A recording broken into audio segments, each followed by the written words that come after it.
hurts. Hurts?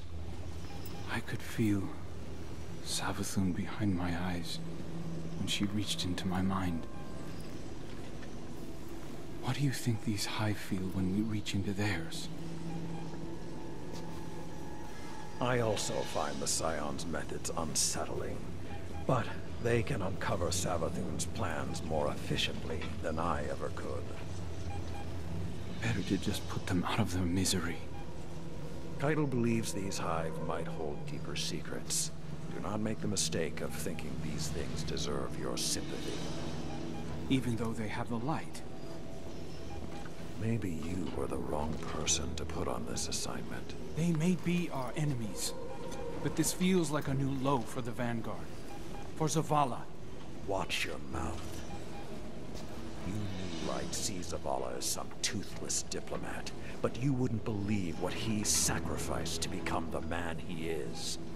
Someone who will make the hard choice, and make sure his people understand why. And I can't wait to hear the speech about all this. You want a speech?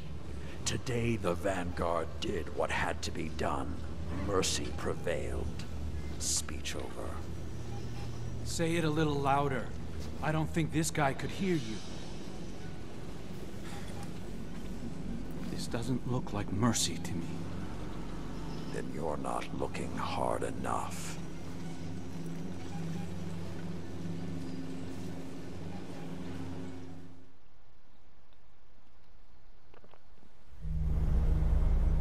Long ago, even before there was a last city, I was deep on patrol in the old forest when a local villager sought me out. They asked me to catch a thief. I told them the Iron Lords were no mercenaries, but I saw their pride as well as their poverty. When they offered me a loaf of black bread instead of coin, I agreed. Just before sunrise, I caught my thief.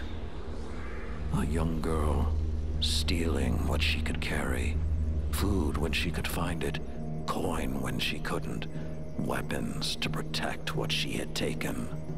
To steal in exchange for protection. The penalty for theft in those times was death. Instead, I pulled the crest from around my neck and pressed it into her hands. I told her the wolves would protect her. In a settlement rich with stolen supplies, I found the bandits and cut them down. 38 lives to spare one. And for a time, I believed that was mercy.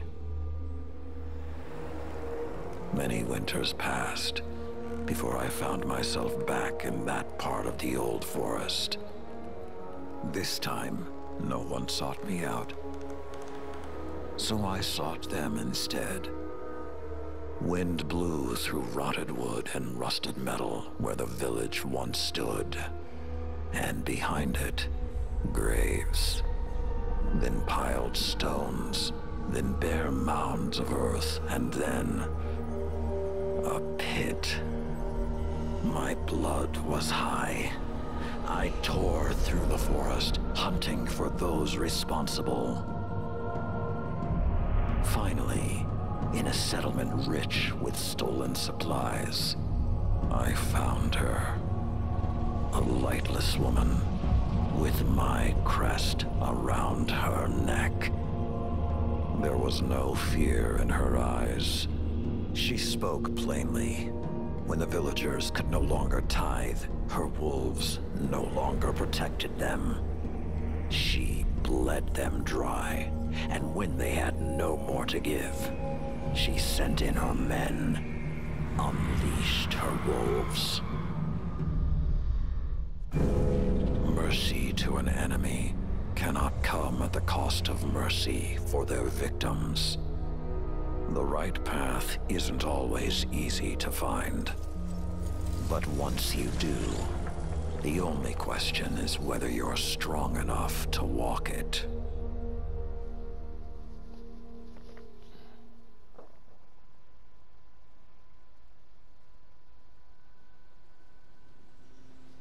Consider that.